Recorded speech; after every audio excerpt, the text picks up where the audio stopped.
collect everything. That's a very fascinating sentence, and I think it's really also very typical for the beginning of empirical social sciences. As we have seen it also here in Vienna in the interwar period, so I was really fascinated by the idea that this methodology was later on carried on in the ghettos and in the DP camps. Now, at the end of our discussion, I saw that some of you became a bit restless and wanted to know, how does this really work? And I think now in this session, we will see collect everything at work and being put into realization. Our first speaker is Samuel Kassow. He's the Charles H. Northam Professor of History at Trinity College in Hartford. Professor Kassow holds a PhD from Princeton University. He has been a visiting professor at the Hebrew University in Princeton, Harvard, and most recently at the University of Toronto. Since 2006, he has been serving as a consultant to the Museum of the History of Polish Jews, whose building just opened in Warsaw, a very ambitious project, and I am looking forward to seeing this museum once it has been finished. Professor Kassow has published a number of books. His focus has been Tsarist Russia, like Students, Professors, and State in Tsarist Russia, 1884 to 1917, and The Distinctive Life of East European Jewry, which has been published for YIVO, so you can see the close connection between our lectures. And of course, he has written the book on Emanuel Ringelblum, Who Will Write Our History? Emanuel Ringelblum and the Secret Ghetto Archive.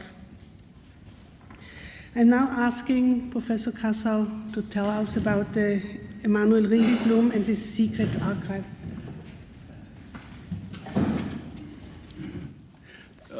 Thanks for inviting me here, and a special thanks to Joanne Rudolph, because I was sitting next to the window, and as of 5 minutes ago, the wind had blown my lecture all over the room.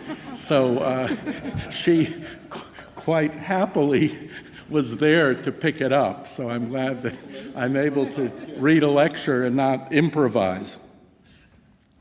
In one of his last letters, written just a week before his capture and subsequent murder in March 1944, the historian Emanuel Ringelblum asked his friend and close associate Adolf Berman a question: what if we don't survive the war? What will happen to the OS? The OS, code name Onyx Shabbos, Joy of the Sabbath, which was the code name for the Ringelblum archive, one of the many measures taken to ensure secrecy. And Ringelblum had good reason to worry, because by the end of the war, the 60 or so collaborators that he had mobilized in this incredible project of documentation, study, and cultural resistance, there were only 3 who survived the war.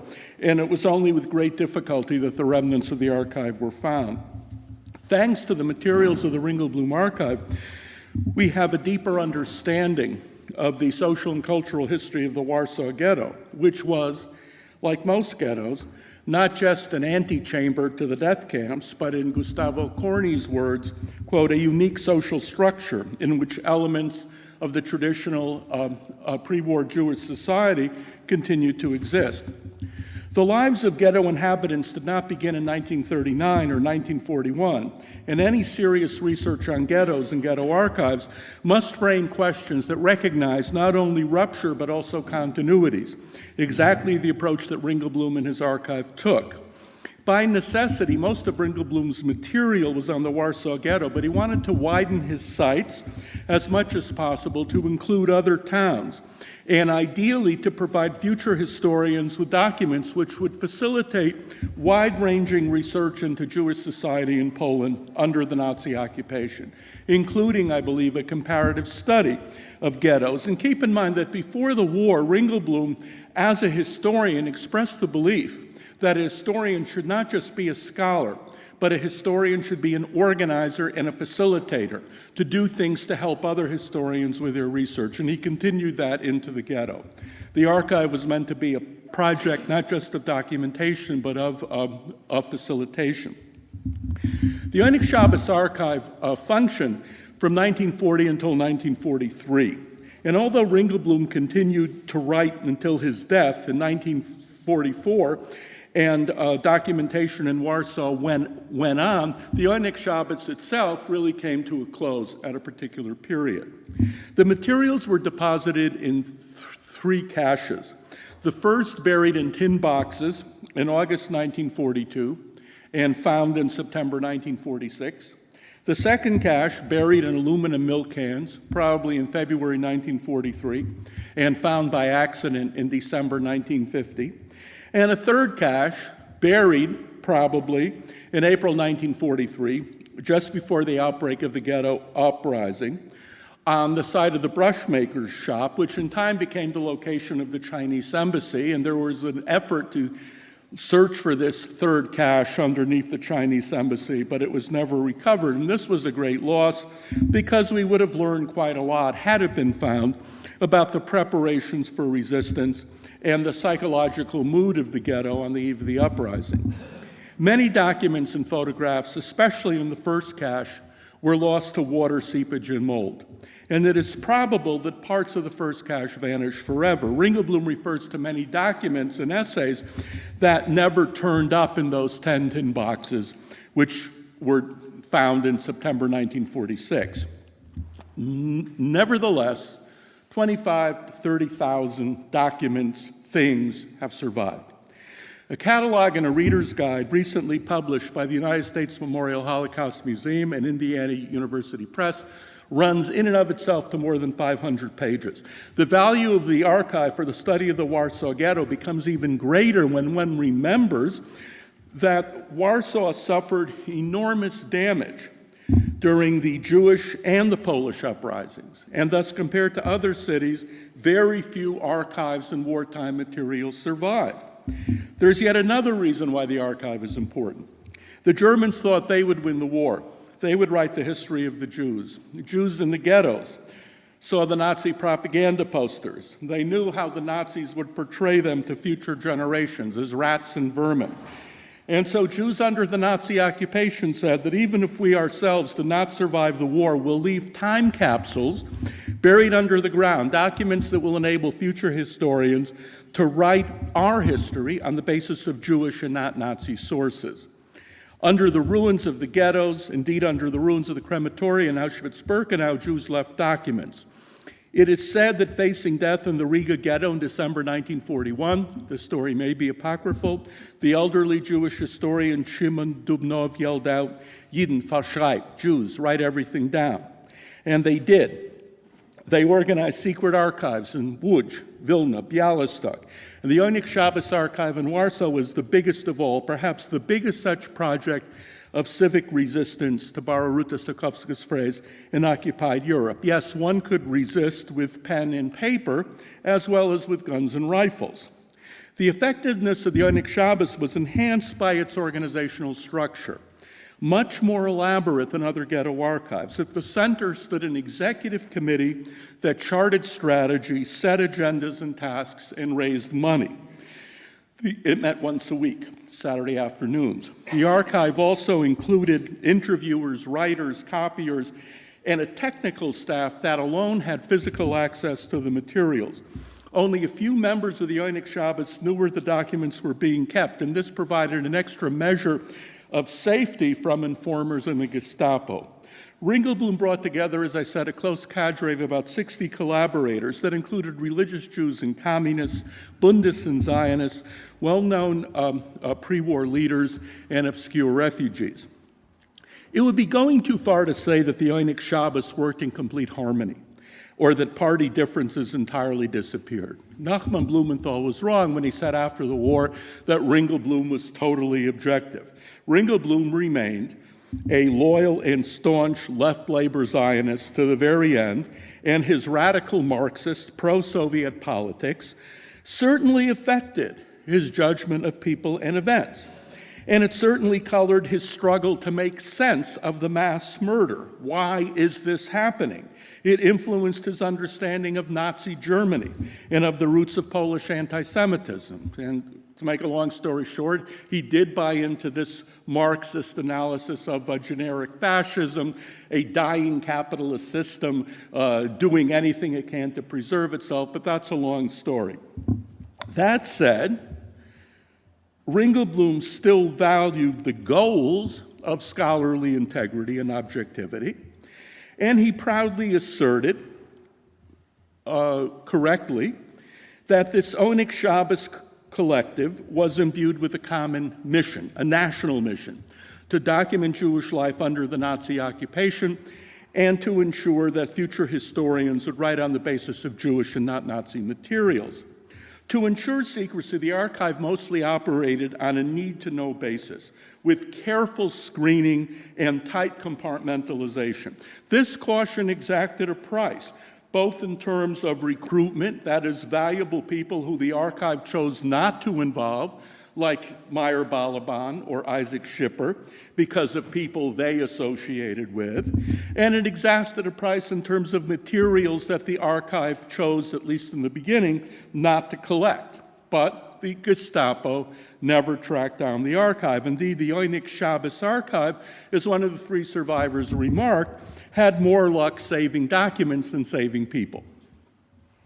Unlike the Lodz Ghetto archive, which was, one might say, semi-official, or the Bialystok Ghetto archive, where Judenrat head Ephraim Barash provided resistance leader Mordechai Tannenbaum with financial support and a room for his documentation.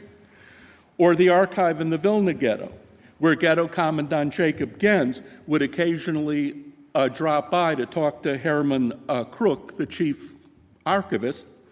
The Onyx Shabbos tried to keep a firewall between itself and the Judenrat, and Shmuel Winter is the exception that proves the rule.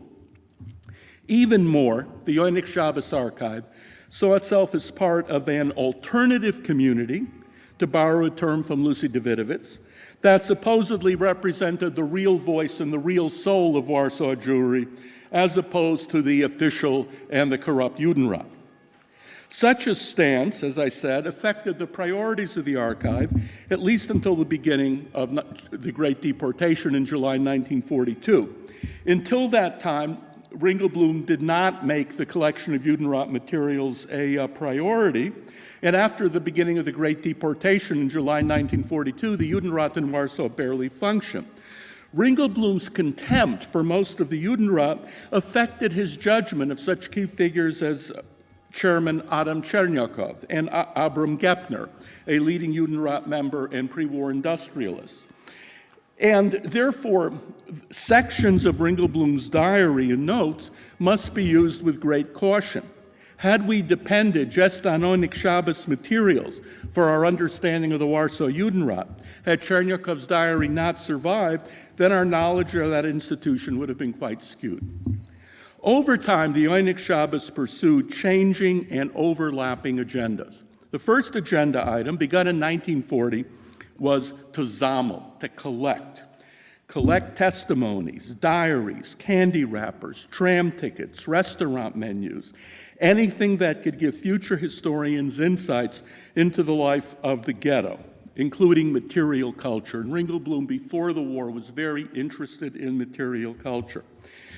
The collections included the underground press, and this issue of zammling remained a priority of the archive right until the very end. But in 1941, the Onyx Shabbos adopted a new agenda item, the so-called 2.5 years project, an ambitious plan to compile a 1,600-page study, yes, Ringelblum said 1,600 pages, study of Jewish life under the Nazi occupation, based on questionnaires, interviews, and defined topics that included 80 different subjects, including women, children, corruption in the ghetto street, religious life, Polish-Jewish relations, German-Jewish relations, and much, much more. As was the case with Sammling, this project also reflected the fact that not only Ringelblum, but almost all the members of the executive committee had been active in the pre-war YIVO, which we've already heard about, the Yiddish Scientific Institute founded in Vilna in 1925.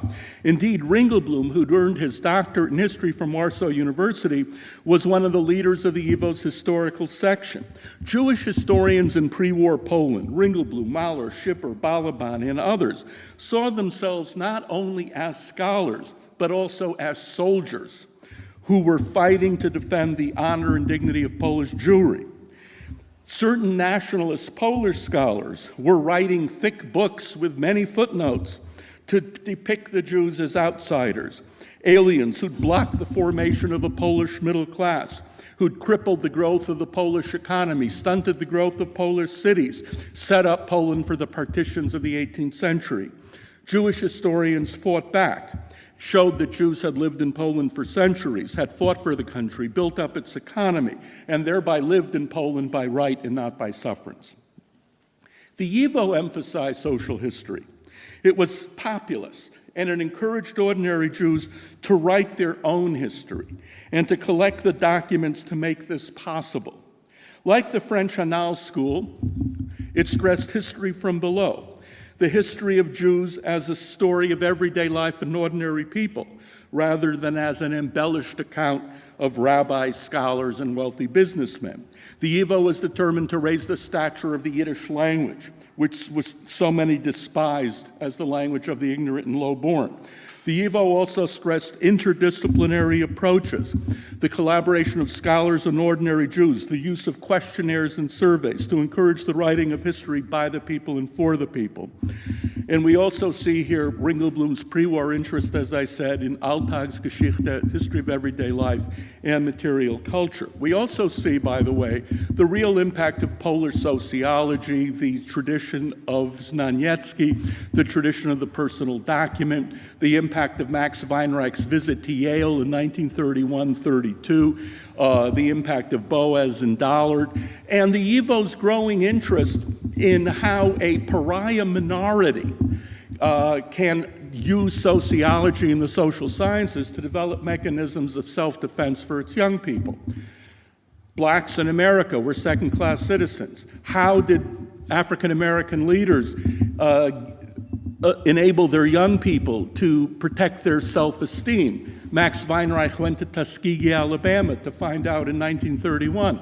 And part of the youth project of the YIVO was an attempt to tell Jewish young people in Poland, the Poles may think that you're trash, but we have to find ways to protect your self-esteem and your dignity without resorting to utopian panaceas. Each of the 80 projects in the YIVO, in the Onyx Shabbos study project in 1941, had a team leader to direct the study. So some Onyx Shabbos members directed multiple projects. Ringelblum stressed the importance of securing many perspectives, the views of religious and secular Jews, young people. Special mention should be made of the studies of Jewish women by Cecilia Slapakova, the essay on children in the ghetto by Aaron Koninsky, the reportages of Rachel Auerbach and Peretz Opachinsky, the over 400 shtetl reportages and monographs, which Ringelblum called the crown jewel of the Onyx Shabbos. The Onyx Shabbos tried hard to begin serious study of the economics of the Warsaw Ghetto, exports, the search for niche markets, the balance of trade, prices, the dollar-zloty exchange rate, Polish-Jewish economic relations. A major highlight of these economic studies was the essay by the gifted economist Jerzy Winkler on the clandestine trade between the ghetto and the Aryan side. This was a matter of life and death. These illegal exports, along with massive smuggling, enabled 80% of the Jews of the Warsaw Ghetto to survive until the start of the mass murder in July 1942. Between 85 and 90% of the calories eaten by Warsaw Jews were smuggled in, and that had to be paid for. This ambitious attempt to study wartime Jewish society also reflected, I believe, the awareness of Ringelblum, the Onyx Shabbos staff, of the key role that Warsaw had played in pre-war Jewish Poland as a center of concentration and integration, as well as an arena of confrontation between different streams of Jewish life. More than any other city, with the possible exception of Lodz, Warsaw Jewry was a mosaic of different groups and tribes. Hasidim, Bundes, a large working class, Galician intellectuals, Litvak migrants, a large Polish-speaking component that included much of the middle class and professional intelligentsia, alongside the Yiddish-speaking masses. Warsaw exemplified the ongoing tensions and clashes of interwar Polish Jewry, tensions and clashes that assumed a new valence in the Warsaw Ghetto. Warsaw was also the center of the political parties, the welfare organizations. It boasted the biggest concentration of the Jewish professional intelligentsia. In other words, it reflected in concentrated form the rapid cultural transformations that were changing Jewish Poland. This massive study project was in full swing when the Great Deportation to Treblinka began on July 22, 1942. 4 days later, a hurriedly convened emergency meeting of the Oinik Shabbos ordered the immediate collection and burial of all documents, photographs, and artifacts. Team leaders gave up their raw data, interview records, questionnaires. This material became one of the most important parts of the first cache of the archive that was buried in August 1942. And Ringelblum, by the way, wanted the archive to be sent to the Evo if it were found. Just a little point. It is important to remember, to remind ourselves, that this study project was begun in 1941. That is, before the Oinik Shabbos leaders learned about the full dimensions of the final solution, indeed before the Germans themselves decided they were going to kill all the Jews. In the true tradition of the pre-war Yivo and of Shimon Dubnov, Ringelblum and his comrades tried to encourage engaged scholarship that somehow straddled and encompassed a built-in tension, a tension between the quest for scholarly objectivity on the one hand and scholarship in the service of Jewish nation building on the other. In other words, historical scholarship enlisted to help develop a new modern Jewish secular consciousness able to integrate and bring together Jewishness on the one hand and liberal European humanism on the other. One could easily infer from his diary entries that Ringelblum himself had hoped that the 2.5-year project begun in 1941 could help build what we would call a usable past for post-war Polish Jewry. He hoped that these lessons would include more interest in Yiddish, more cultural pride. He wanted to discredit the Jewish bourgeoisie and expose those elites who'd failed to meet the test of wartime leadership. He wanted to document the resilience and resourcefulness of the Jewish masses, to demonstrate that in a moment of trial, the Jews had been loyal to Poland. And he also wanted to force the left to put the Jews on their radar screen. And given what Lenin, Marx, and Stalin had written on the Jewish question, the left had a very ambivalent attitude towards Jewish peoplehood. One of the key factors that made the extraordinary work of the Oinik Shabbos possible was the fact that compared to some other large ghettos, the Warsaw Ghetto had a relatively large degree of what I would call social space. Compared to Lodz, for example, the Warsaw Ghetto was less isolated. Its economy was less regimented. In 1940 and 1941, the Warsaw Ghetto had developed a strong alternative community based on more than 1,000 house committees, as well as a parliament of house committees, chaired by Ringelblum. And it developed a critically important organization called the Eleonore for the self-help.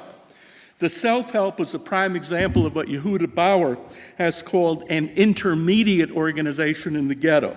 That is, an organization standing between the Judenräte on the one hand and the underground resistance on the other, and in much wider contact with the Jewish masses.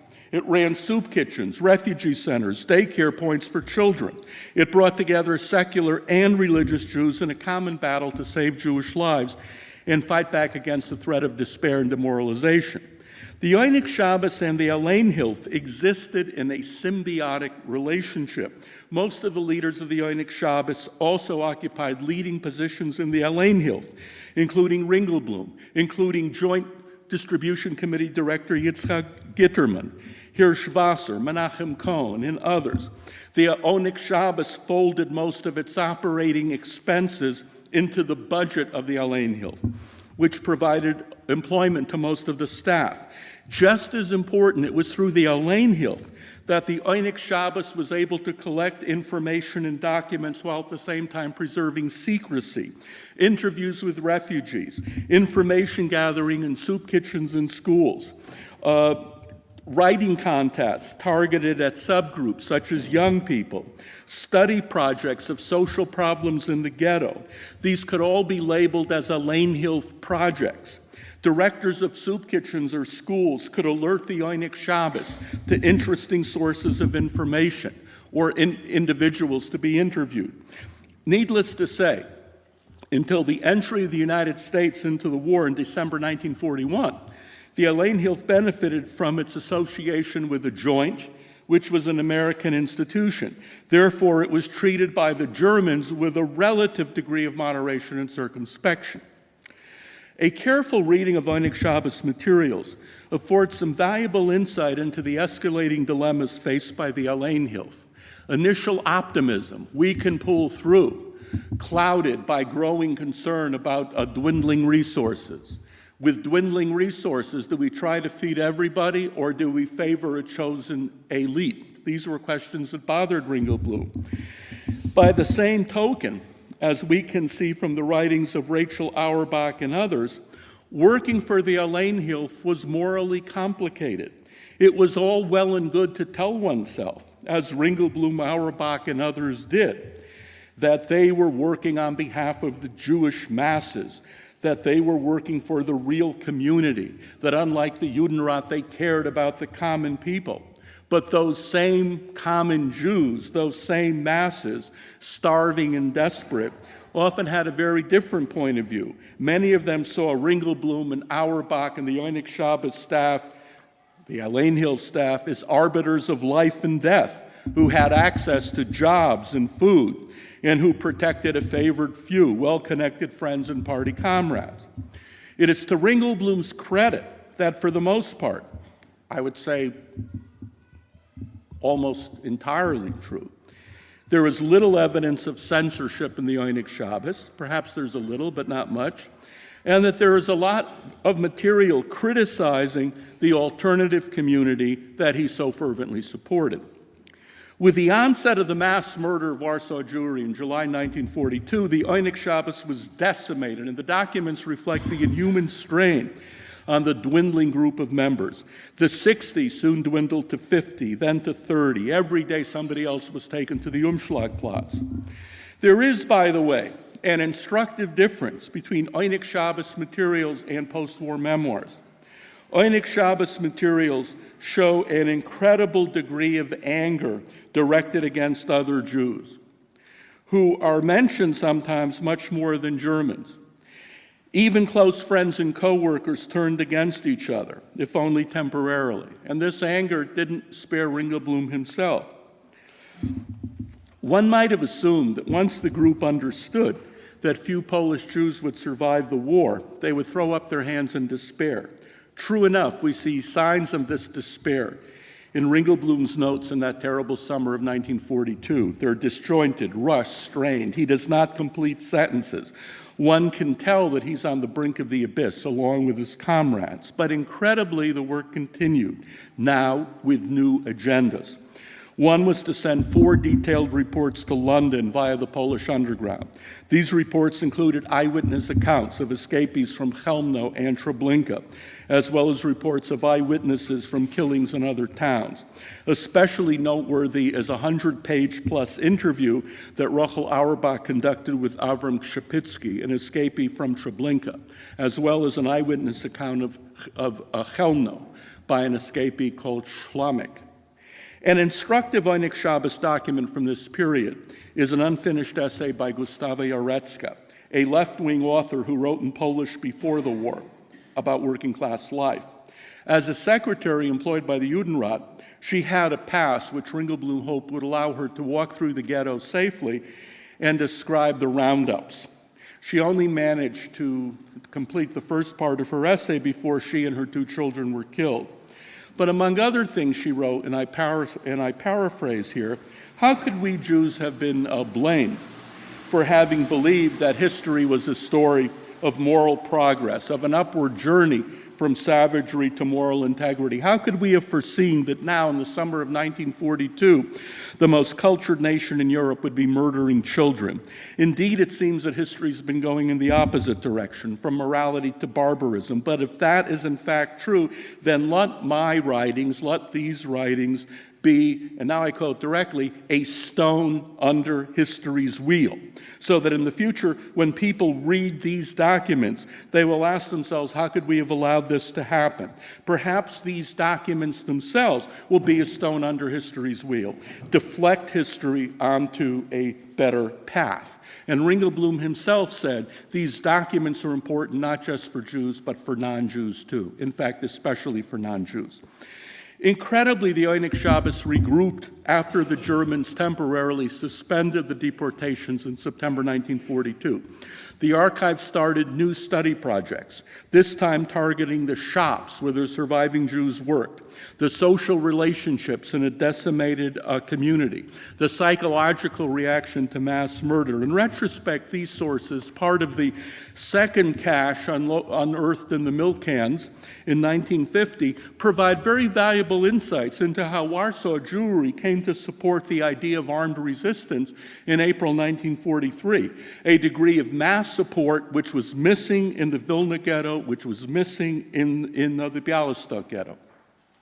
And by the way, when Ringelblum was sent to Travniki in April 1943, he wrote a massive study of Jewish society in a Nazi camp. It would have been the first such study in real time had he survived. Needless to say, there are many documents which make for horrible reading. For example, the Yiddish writer Shia Perla, who was killed in Auschwitz in 1943, recounts how he had just seen, on August 25th, 1942, a Jewish policeman coming up to his SS handler with a 5-year-old Jewish boy, saying, "This is my 5th head of the day." The SS man, instead of checking off the Jewish policeman's ticket, "Yeah, you've handed over 5 Jews," pulled out a pistol, shot the little boy, said, "This dog doesn't count as a head, go out and get me an adult." And the Jewish policeman ran off to get an adult. And Perla was so angry that he wrote, "A people capable of producing such scum as the Jewish police, perhaps is a people that deserves its fate." Now, I'm sure that had Perla survived the war, he never would have written this, never would have said this. After the war, the victims were Kedoshim, they were martyrs. But we can also ask another question. Why did Ringelblum allow a document like this to be included in the archive? A testimony which showed Jews in such a bad light. The answer, of course, is that Ringelblum wanted future generations, future historians, to trust the archive, to trust its objectivity. And to that end, he included the bad along with the good. Because if posterity trusted the archive, then it would find what he believed was the real story of the ghetto. That real story, much more significant than the evidence of corruption and demoralization, was what Ringelblum called das stille Heldentum von dem jüdischen Massenmensch, the quiet heroism of the ordinary Jew. These ordinary Jews had no money, no contacts on the Aryan side, not a chance in hell of survival. And he wanted future historians to remember that there was more to the ghettos than demoralization and corruption, which, by the way, the archive faithfully documented. There were hundreds of thousands of ordinary Jews who worked in the House Committee, struggled to support their families, helped their neighbors, looked after each other's children, and who went to their deaths without anyone to record their name or remember them. They too resisted. Ringelblum anticipated the bizarre question that many would ask after the war: why did they go like sheep to the slaughter? The answer lay in the archive itself. They did not. The ordinary Jews waged a heroic battle for their human dignity. The period also saw the continuation of one of the most valuable elements of the work of the Oynik Shabbos, Polish-Jewish relations.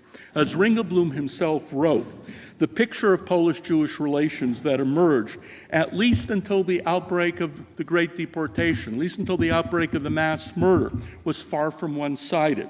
There was a lot of evidence as well of Polish help and sympathy, as well as many documents showing the opposite.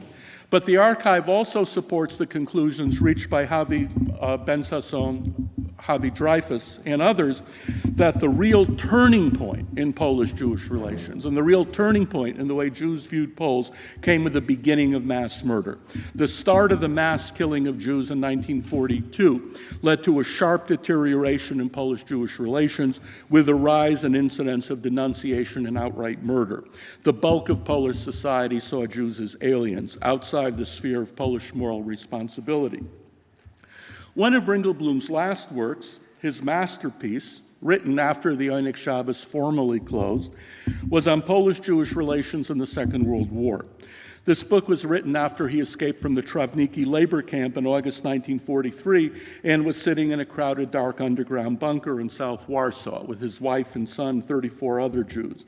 Day after day, he sat in a corner by a carbide lamp and tried to fulfill his last mission as a historian, believing he was the last Jewish historian left in Poland. During this time, he wrote thousands of pages on the Jewish intelligentsia, on resistance, and on Polish-Jewish relations. A courier would come once a week, take his writings, give him more ink and paper. Many of these writings were lost, but many survived. As Ringelblum wrote this last work on Polish-Jewish relations, he felt an enormous sense of responsibility. He was torn between his emotional involvement as a victim and a sense of duty as one of the last Jewish historians left in Poland to objectively evaluate a complicated and fraught topic intelligently and objectively. Little wonder that this radical Marxist, in his introduction, compared himself to a cipher, a scribe about to write a Torah scroll. The scribe, Ringelblum said, should purify himself in a ritual bath, and he should remember that the slightest mistake will render the entire manuscript impure. The result was a masterpiece. On March 7, 1944, an informant led the Gestapo to the bunker. All the Jews and 2 of the Poles who ran the hideout were taken to the Pawiak prison. A Jewish prisoner recalled seeing Ringelblum just after he was brought in. He'd been badly beaten and tortured. His only son, 14-year-old Yuri, was sitting on his lap. They offered to try to smuggle Ringelblum out of the cell, but they couldn't help his son or wife. Ringelblum said he wouldn't leave them, and then he said in Yiddish, "Was ist schuldig der Kleine? Zu liebem weet ich nur stark das Herz." Why is this little one guilty? Because of him, my heart is breaking. On March 10th, Ringelblum, his wife and son, 34 Jews and 2 of the Poles were murdered. I want to conclude with the following observation. If any one group of historians inherited Ringelblum's mantle and put wartime Jewish sources and archives at the front and center of their research, it was what Dan Michman has called the Israel School of Holocaust Historiography, in turn influenced by the Jerusalem School of Ben-Zion Dinur. This Israel school showed more interest in studying the victims rather than the perpetrators, researching ghettos rather than weighing in on the intentionalist-functionalist debate. Israeli historians continued where Jewish historians in post-war Poland left off, and their work included pioneering studies of individual ghettos, beginning with Gutmann on Warsaw and continuing with Michal Unger on Lodz, Sarah Bender on Białystok, Yael Pellet on Krakow, and others. Much of this work is still in Hebrew. All of these studies remind us of the critical importance of the wartime Jewish archives. I doubt that Israel Gutmann could have written his book on Warsaw had the Einik Shabbos not survived. Michman also reminds us that these historians saw, and I quote, Jewish society as a living and active collective that must be studied with an eye on its social, economic, and cultural aspects. Ringelblum would have put it exactly the same way. Thank you.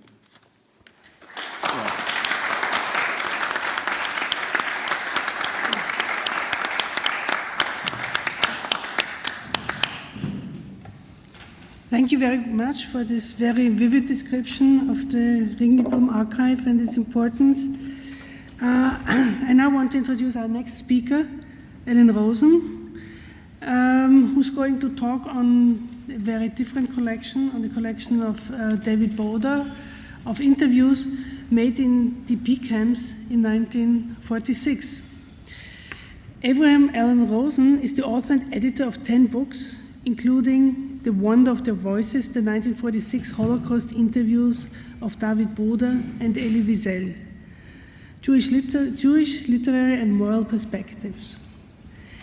Eleonore Rosen was research fellow of the Fondation pour la Mémoire de la Shoah from 2006 to 2009 and has taught at universities in Israel and in the United States. He lectures regularly on Holocaust literature at Yad Vashem and other Holocaust studies centers.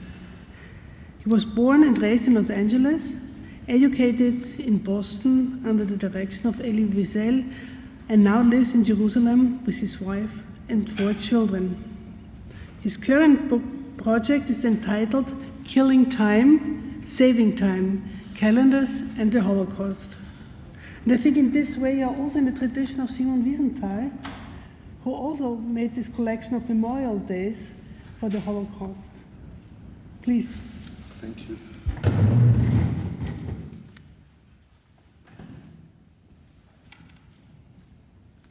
I have a handout. Can this be distributed, please? Single page for, if there's not enough to go around, there should be, but please share. That will bring you, God willing, closer to your neighbor.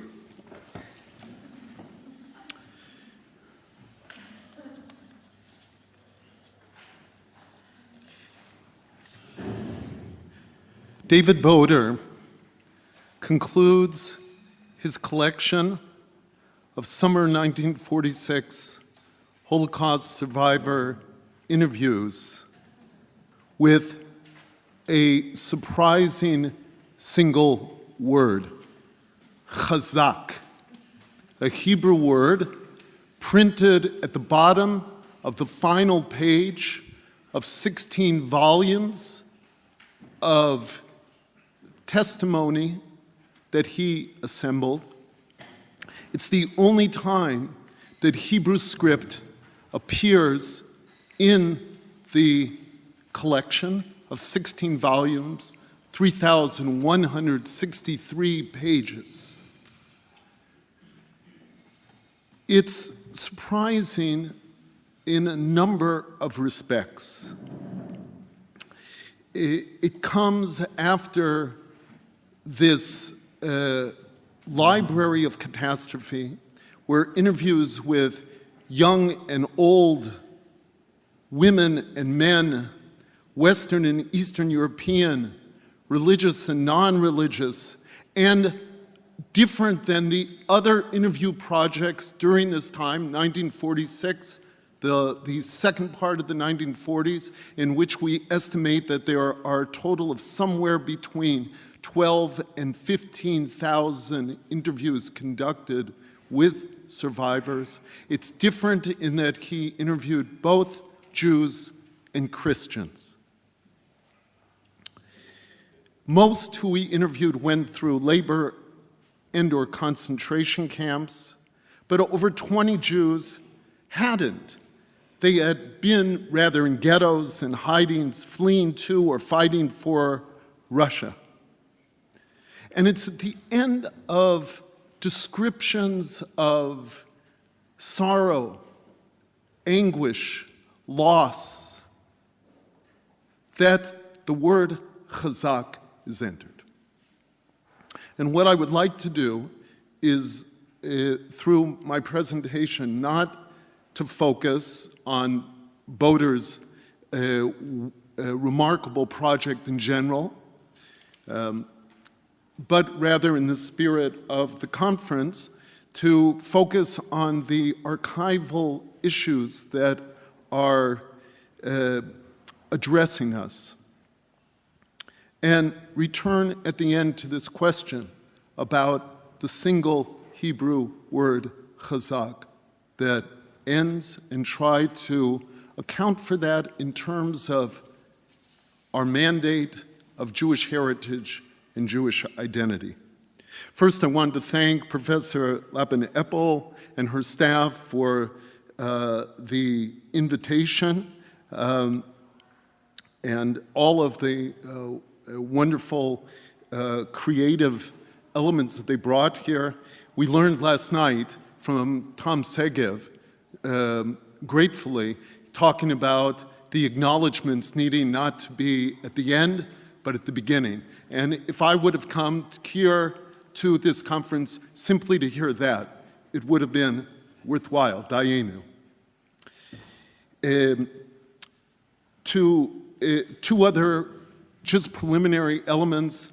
I always like when presenting, when studying together, to draw attention to the particular time and place. The time we know is in the third week of June. Summer is almost officially upon us. But in the Jewish calendar, today is the 12th day of the month of Tammuz, which in the Hasidic calendar is an extraordinarily special day when the previous Lubavitcher Rebbe, who was under a death sentence in 1927, had the sentence commuted, and that's now celebrated as Chag HaGeula, the Festival of Liberation, for today and tomorrow. And should that be seen as not connected with archives, it actually is, because his release allowed him to gather together the Hasidic archives that he was in charge of and take them with him to Riga, to Poland, and eventually to New York, where they are today. In place, I have the privilege of living in Jerusalem. To speak about David Boder, to speak about the Holocaust in Jerusalem is one thing. To my mind and my experience, to speak in Vienna, the site of cruel deportations, annihilation, is another. And I myself, without even particular intention, find my words shaped by being here. So now I will turn to the presentation, which you can follow in the notes that I've arranged here. So Boder, let me preface this by just a capsule summary of David Boder himself. Born in 1886 in Libau, Latvia, which at that time was Russia, traditional Jewish education, then schooled in Teachers College in Vilna, the Psychoneurological Institute in St. Petersburg, fled at the time of the First World War and the Russian Civil War, going first to Mexico, where he spent 7 years, and then immigrated to the United States, where he arrived in 1926, and spent the remainder of his life in the United States, first based in Chicago, and then in 1952 in Los Angeles at UCLA. He passed away in December of 1961, and he himself, by training, as you might infer from the Psychoneurological Institute, was a psychologist, not a historian, and his goal in conducting these interviews was to look at what he called the impact of catastrophe on personality. His idea for conducting the interviews came at the end of the war. He was dispirited by the newsreels that circulated of the liberation of the camps because they showed a static image of the victim, meaning those who have had to bear watching those films know grisly portraits of survivors and those who didn't survive. He felt that what was needed was the story that the survivors would tell. So he then proceeded to go to Europe about a year after the war, arriving on July 29th, 1946, which in the Jewish calendar, appropriately enough, was Rosh Chodesh Menachem Av, the month in which mourning is commemorated for ancient tragedies. And he then conducted from over 2-month period of time, some 130 interviews with, as I said, a wide range of DPs, and he, in also being a wonderful Eastern European polyglot, interviewed in 9 languages, 7 of which he had active command and 2 passive command. He then returned to the United States and set about processing these interviews with the goal of using them to advocate in the United States on the behalf of the survivors being able to enter the country, which was not easy, as you know, in the 1946-1947 environment of largely suspicious American officials. The distinctive facet of this interviewing was that Boder took with him an early version of a magnetic recorder called the wire recorder and recorded each of the interviews, which lasted anywhere from 20 minutes to an exceptional one of 4 hours. And while as I mentioned, there's some 12 to 15,000 interviews that took place all over Europe during this time, his are, as far as we know, the only ones that were recorded with a voice recorder. So the process of archiving started with what I have under oral interviewing, singing, weeping, meaning the recordings themselves were copied, and he was financed in this by a new American institution, the National Institute of Mental Health, remembering again that he was a psychologist, so the fit was natural. And he then sent the copies of the recordings to the library of the National Institute of Mental Health sometime around in the late 1940s. And, but there was no library. There was no library yet created. The institution was too new. So the recordings were shunted to the Library of Congress, the Motion Picture and Sound Division, and were there.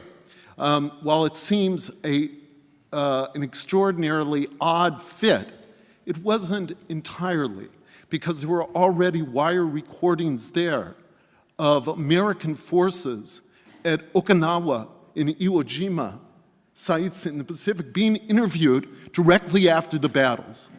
So this kind of recorded testimony, while certainly different in Boder's case, found a place, but it then, through the technological changes, the interviews were likely listened to little there, if at all, until some 40 years later. And this history is much more complicated, but just with a nod to the time. Some 40 years later, they were transferred to a medium that could be listened to and made available through digital and eventually online sources. But the recording itself, especially as the archiving of survivor testimony switched dramatically from oral to video, was put on a back burner. Boder, however, was industrious to a T. He didn't rest with the recording, but rather set about transcribing the interviews while translating them into English, from the 9 different languages into English, and 80 of those were translated, first by Boder himself, and then with a survivor student named Bernard Wolff, Polish-Jewish survivor. 80 of them were translated and transcribed. 70 then were published in the 1950s, if you move to the second section on the list, to written, translating, transcribing, printing. 70 were published in a collection that was entitled Topical Autobiographies of Displaced Persons. This serial publication in 5 installments was done by Boder himself. Seemingly, no one would take on such a project of this magnitude, over 3,000 pages. So he undertook it himself. And here's the rub that comes with what we've heard about locating archives in particular places. Boder, under his own initiative, sent approximately 50 copies of the 16 volumes to 50 research centers, libraries the world over. Singapore, Hebrew University, the British Museum, and all throughout North America as well. He then saw that the archive he was building was essentially and necessarily portable and should have its place throughout the world globally. If you look now today on WorldCat, if you Google WorldCat and topical autobiographies, you'll see that there are 28 libraries listed that still have these 16 volumes. I know of 3 others that aren't listed there, and my guess is there's a number of those who still have them, and I recommend you're looking at them. The movement from the 1950s, from 1950 to 1957, when he sent these out, and to following David Boder's own passing, it's only in the 1990s that the printed word and the recorded word become joined together. The most dramatic aspect of this is that the Library of Congress, the repository for the recordings, and also one of the repositories for these 5 installments of the serial printing, did not know that the other existed. They went about dealing with each of them independently, and the name David Boder could not be linked together. So only in the 1990s do voice and the printed word come together in what I have here as hybrid, which we now have on a website, an extraordinary website called Voices of the Holocaust. You can Google Voices of the Holocaust, find the transcription in most of the time original language of the interviews, as well as the voice recording.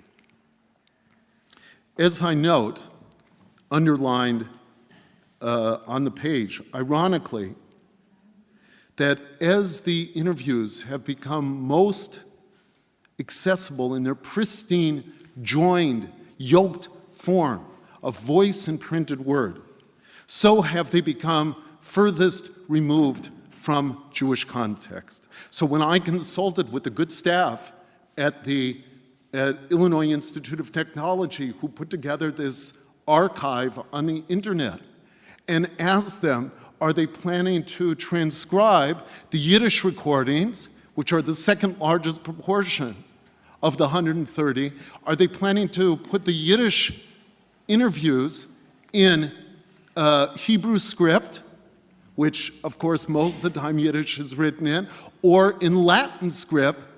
The person who was in charge of the putting the project on said to me, "Oh, I didn't know that Yiddish was written in Hebrew script." And this is not, when I say this, it's reporting, it's not to in any way undermine the good intentions and the industry and what they have achieved, but just the Jewish context became abstracted from what was there. Two other parts to note. One is that in the 1990s, as voice of the often young survivors has been joined to the printed word that Boder transcribed, faithful to the idiosyncratic language of the survivors speaking, even as he transcribed it.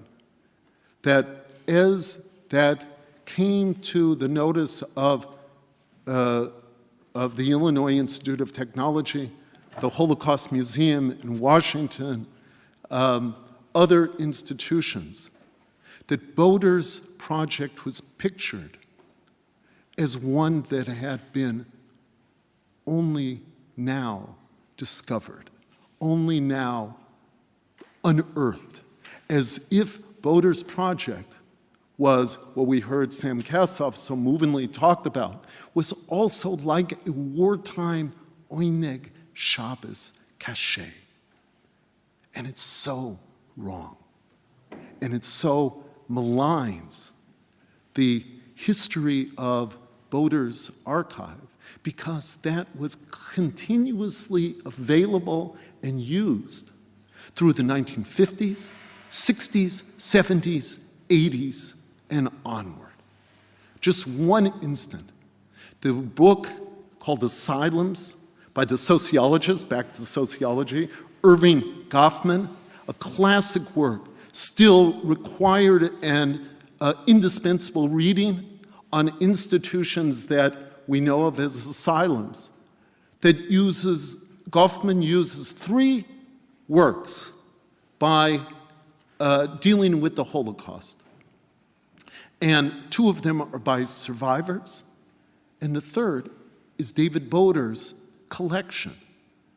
And it probably it had to do maybe with Goffman being in Chicago, but it wasn't fundamentally that. It was available, no.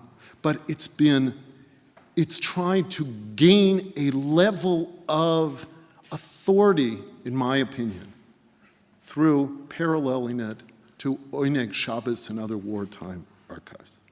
So now we come back to the opening statement, gambit issue. Here is Boder going through the rounds of assembling an oral and printed archive. And at the end of it all is the word chazak. So just a minute of context. Chazak is the expression found at the end of each of the 5 books of the Torah, the Chumash.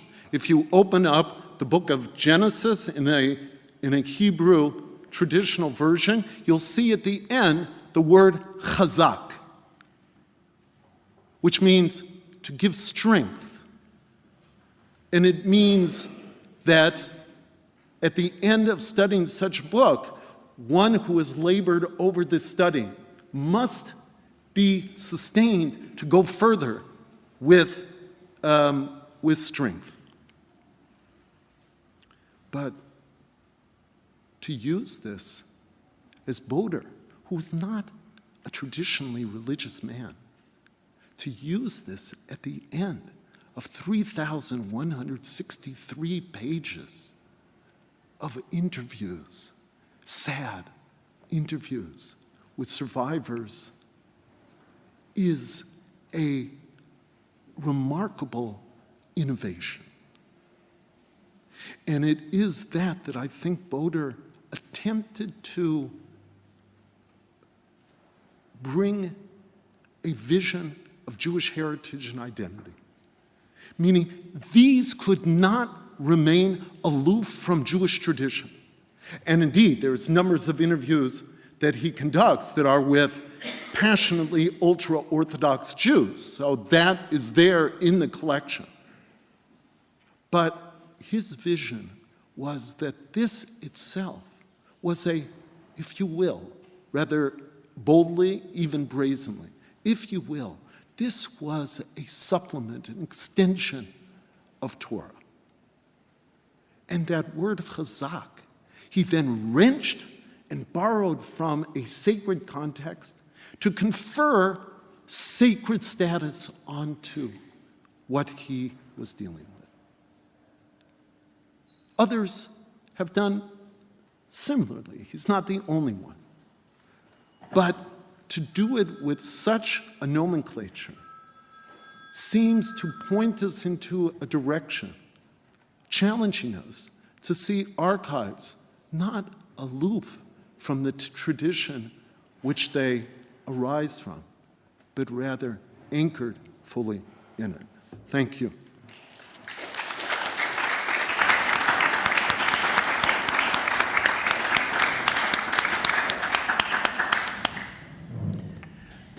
Thank you very much. I think that our archives have become more than alive now after these two lectures. And I'm inviting you to ask questions, to make comments.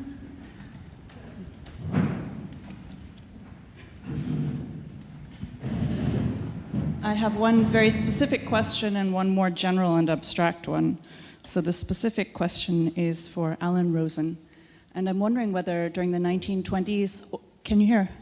In the 1920s and the 1930s, did David Boder have any interaction with the Chicago School of Sociology, Social Psychology? That's the specific question. The general question is for both panelists. And it seems to me that two terms that are implicitly present in this panel are voice and agency, more or less implicitly or explicitly. In Alan Rosen's talk, of course, Boder's recordings recorded the voices of the survivors, and it was important, from what I understand, for him that voice be embodied in an authentic way, be heard in a special sort of way. Emanuel Ringelblum, we've heard, was concerned to highlight the quiet heroism of the ordinary Jew, to highlight the agency of faceless victims in the face of overwhelming circumstances. So my question is, to what extent did the two figures that you've discussed today, if they did, bring these two ideas of voice and agency together in their thought? How may they have articulated a connection between voice and agency? Thank you. Wonderful question. I'll address the first one and then turn it over to Professor Kassow to tell us what we need to know. Could I just ask your name, please? I'm sorry. Kate LeBeau. Kate LeBeau? Yeah. Uh-huh. So, easy response to the first. He was David Boder, who was based in Chicago, was deeply influenced by the Chicago School of Ethnography and Sociology, which had its own particular expression, not only in those disciplines, as you probably know, but also in psychology and anthropology as well. So he knew a number of the figures that were active in those schools, first personally. He also, even though he was of some years old and mature scholar, he went about accrediting himself when in the United States, and first at the University of Chicago, where he did a master's degree, and then started a PhD there, switched to Northwestern, and completed a PhD there. So his grounding in the movement that highlighted the personal document, the way which we now refer to, I think, under the rubric of testimony, went hand in hand, and I would even go so far to say that had that movement not been acted, he would have never undertaken the interviews. Voice and agency. Yeah, voice and agency. I mean, there are a number of things I could say. I mean, even before the war, Ringelblum, as a very young historian, believed that one of the great jobs of Jewish historians in Poland was to give Jews a voice and an identity. That is, Poles saw Jews as an undifferentiated other, as a mass of aliens. And if the historian could use the tools of history and scholarship to give Jews a status as individuals, possessed of their own voice, making their own choices, this would demystify this mysterious other in the eyes of Poles and lead to better harmony. As a Marxist, Ringelblum could not accept that anti-Semitism was baked into the cake. He could not accept this idea that everybody hates us and all we can do is to go to our own country and defend ourselves. That's number one. Number two, and again, I'm trying to understand the sense of your question. I'm not sure that I do. Ringelblum also believed that voice changed during the war. In fact, he said at one point, he said, which means not only do we have to write it down, but we have to write everything down immediately. That you can't write down what you saw today, wait till tomorrow. Because given what's happening in the war, you yourself may be a different person tomorrow. Your experiences may so change you that you'll even forget what you went through now. Ringelblum instinctively understood the incredible difference between contemporaneous testimony and post-war survivor testimony. The testimonies coming into the Oynik Shabbos from refugees in 41 or 42, or even from Jews who were seeing the first mass killings in 42, these Jews were still members of a community that existed. They were not post-war survivors fumbling through the wreckage of what they had seen and what they remembered. And Ringelblum knew that, especially with the onset of mass killing, that it was very, very important to get the voices in real time, not to allow any time lapse to intervene. I mean, one example would be Cecilia Slapakova, who was in charge of the study on the Jewish woman during the war. And Slapakova had made a lot of progress. She interviewed a lot of women.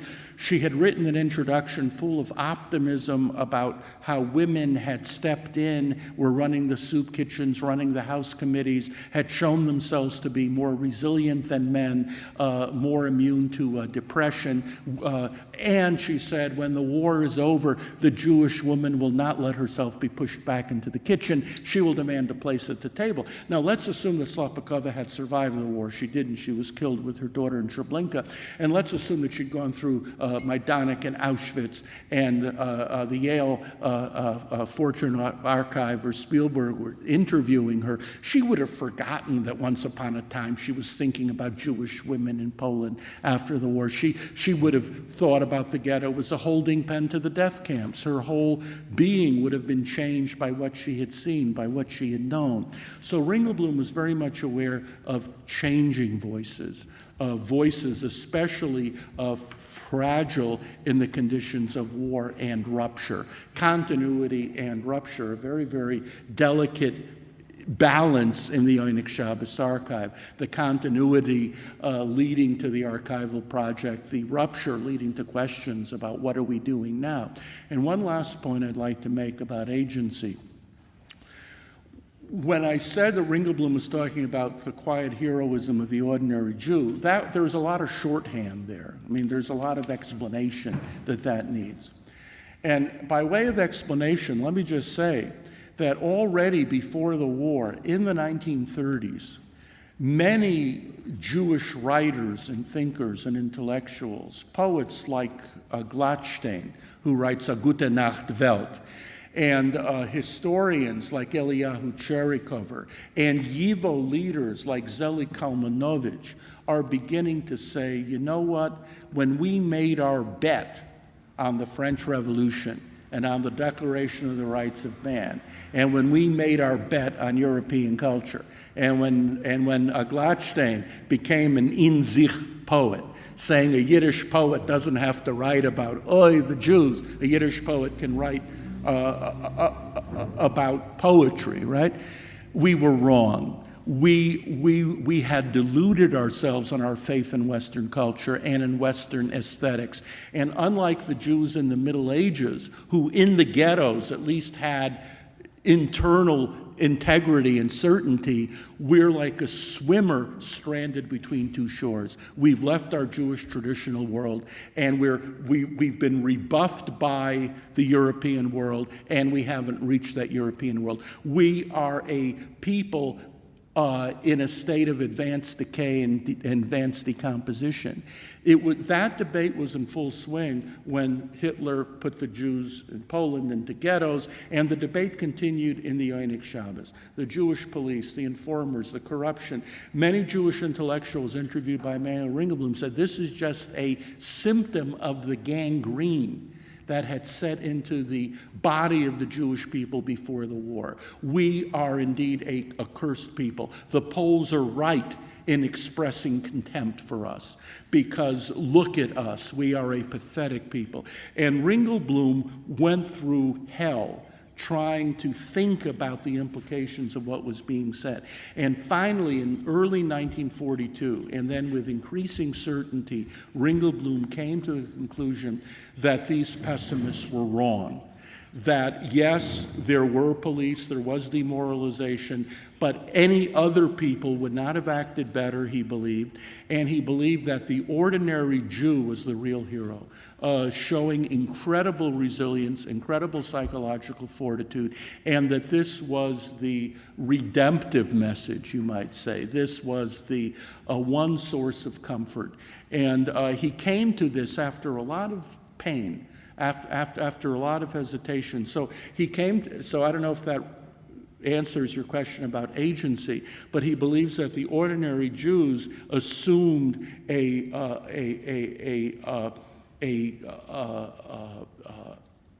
awesome degree of agency in their everyday lives in the ghetto, dealing with these challenges and responding in kind. And they lacked the means to document their plight, to survive, and he really wanted the archive to remember them.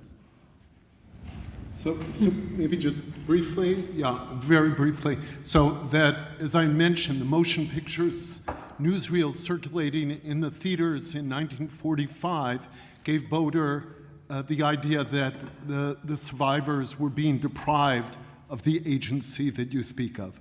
And so both the voice recording and also offering them the possibility of testifying. He didn't use the word testifying, he used the word narrating or telling in the language that they felt most comfortable with, gave them a milieu that they had been uprooted from, and thus gave them, through both the recording and through the essential choice of language, agency that they otherwise did not have.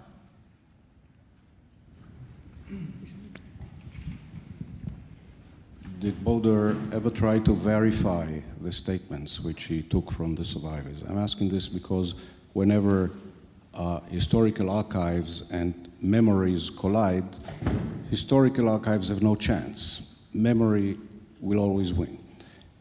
People who tell you something will never be convinced otherwise. So therefore the question is, did he try to verify the statements he took?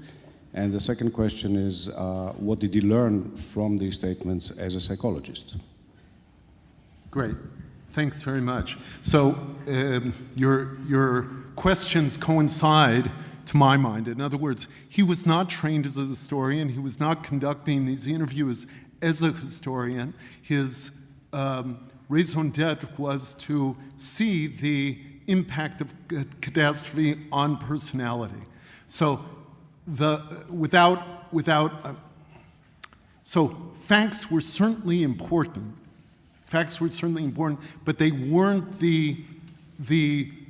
what was pushing him to conduct the interviews. He did ongoingly challenge from if he knew something different from what his reading taught him, or even more as the summer evolved and he became more conversant intimately with what had happened at Auschwitz, for example. He would then hear testimony that would not harmonize or coincide with that. And he would say, oh, but I heard from so-and-so about this. How does this come together? So there was an internal process of attempted corroboration, not as a historical scholar, but as to try to have integrity. And then as he transcribed, he would make notes that are there in brackets in the transcripts if there were points that seemed to be questionable, that either in dating, either in what happened at a particular place, so that the transcripts themselves became an arena for his letting the audience further know that what they were hearing was after psychological truths, essentially, which not always had historical veracity. I just want to... Pardon? Did he analyze it? Yes, he did. He did analyze as a psychologist. There's two lengthy articles that he wrote, one that was published and one that was never published. It's that he did this to try to tease out the depth of what he, in a very kind of far-reaching way, talked about as trauma. Because subsequently, post-traumatic stress syndrome. Yes. So he including what? Including the Holocaust survivors. Yeah, sure, of course. But he developed his own independently what he called a traumatic inventory, but it was not located as most more recent looking at trauma based on psychoanalytic categories, but he rather used medical categories to talk about trauma in a different way. And he wanted to learn about the vast range of both physical, social, and cultural trauma through this inventory. Can I just add something? Of course. Yeah. Ringelblum, too, I think there's many, many hints that had he survived the war, he would have turned to extant documents to bring together the evidence from the testimonies coming into the Einig Shabbos and to integrate them with ongoing historical problems. One clear case is the fraught, tense, very dangerous issue of Polish-Jewish relations, and specifically Polish accusations of Jewish collaboration with the Soviets during 1939-1941. And you see here where Ringelblum is relating to testimonies coming into the archive, which say, in some cases, Jews did collaborate, in other cases, Jews didn't, but he sees this as a problem similar to previous Polish-Jewish problems of 1918, 1919, which will have to be returned to after the war with documentary evidence. And he's very, very aware in 1943 and 44 that he doesn't have documents at his disposal. But he really sees the writing of history as a kind of a dialogue between the testimonies coming in and the additional insight that he might get from documents after the war. Mark Lewis, I think. Okay. Did Boder interview people from Vienna or people who lived partly in Vienna? Yes, he did.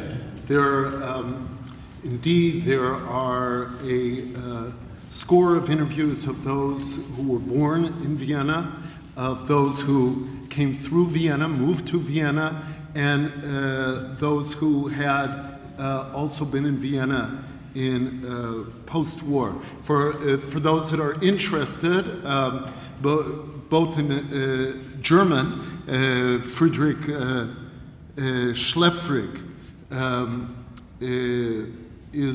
speaks in a German interview, but for those who are not conversant with German, you can turn to the interview with Nellie Bundy, who in one of the few, meaning the 7 interviews conducted in English, she, though being born in Vienna, and Boder, who had more or less native German available to him,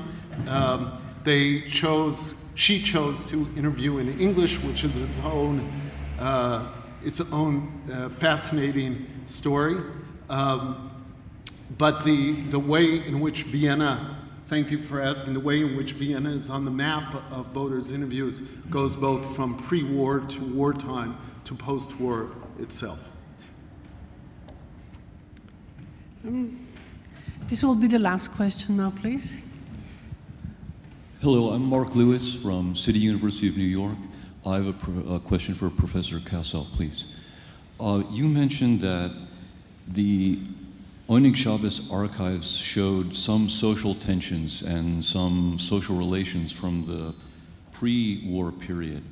And I wanted to know, were there indeed Jewish labor strikes in Warsaw in late 37, even early 38? And if so, what did Ringelblum think about these? And then during the ghetto period, before the Great Deportation, what did he think about the strategy of survival through productive labor? Well, there were many strikes in the 1930s. There were strikes in the 1920s. Ringelblum was a member of the left Kooperation, a party that supported these strikes. But the real historical problematics in these strikes is that these strikes, which in Yiddish they say "Shigevena kamtsischen akabsen und adalfen," because the Jewish employers, who were the objects of the strikes, are often as poor as the Jewish workers who were striking. The Jewish workers were kept out of the modernizing sectors of the Polish economy. They were not in the big factories. They were not in steel and coal. They were not in military. They were not in the coal mines. They were in marginal enterprises. They were in bakeries. They were in small clothing shops. And so, yes, there were many strikes, but the employers were hardly Rockefellers. And the strikes really reflected intra-left tensions between communist unions, Bundist unions, unions of the left Koalition. That's the problematic. That's the historical issue. In terms of the strategy of labor through work, keep in mind that to a certain degree, that question is relevant to the Lodz ghetto, it's relevant to the Vilna ghetto, it's relevant to the Białystok ghetto. The question becomes acute when Jews are aware in these ghettos that the Germans are engaged in mass murder and that labor seems to be a way of buying time or protecting some from immediate deportation. And be it with attitudes towards Chaim Rumkowski after September 42, be it with attitudes toward Jacob Gens or Ephraim Barash, What's very clear is that while many people will condemn them, especially Rumkowski, nobody steps forward and says, Rumkowski, I propose you do something else. The same Bundists and communists and labor Zionists who bitterly attacked Rumkowski did not suggest an alternative, and they would come to Rumkowski with lists of party comrades to be exempt from deportations, and Rumkowski usually exempted them from the deportations. So the strategy of gaining time through labor was not something which was widely questioned. Now, that said, Ringelblum himself did not really address himself to that much because it was not really that relevant for the Warsaw Ghetto. Now, to some degree, in the spring of 1942, Ringelblum and others began to notice the fact that the ghetto economy was beginning to stabilize, but in terms of shops, the idea of Jews working in shops for the Germans, which was so important in Lodz, Vilna, and Białystok, it was not relevant in Warsaw until July 42. Why? Because the average wage in those Warsaw ghetto shops in June 1942 was about 6 zloty a day, which was half a loaf of bread. And so this idea of work to buy time was simply not a major agenda issue in Warsaw until the deportation, and then it took place in a totally different way. Now, in September, October, November 1942, indeed, you had a major difference, whereas in Vilna and in Białystok and in Lodz, people were buying into this strategy. What's so amazing about Warsaw is that you have a tug of war between two trends. One trend is, okay, we've survived the first stage of the deportation, let's work in our shop to stay alive. The other is, damn it, how could we have allowed ourselves to stand by while our families were taken to Treblinka? We're not going to do this again. What's amazing is that in Warsaw, and only in Warsaw, did you begin to have a shift in Jewish psychology exacerbated by the January 43 armed resistance, which meant that the Jewish masses rejected this idea of buying time through labor, and instead came around to support the 1% who were fighters. They supported them by a massive campaign to build bunkers and to build hideouts. So the short answer to your question is that it was not an issue that was really on Ringelblum's radar screen. Thank you, Professor Kassow. Thank you, Alan Rosen. Thank you for your questions and your participation.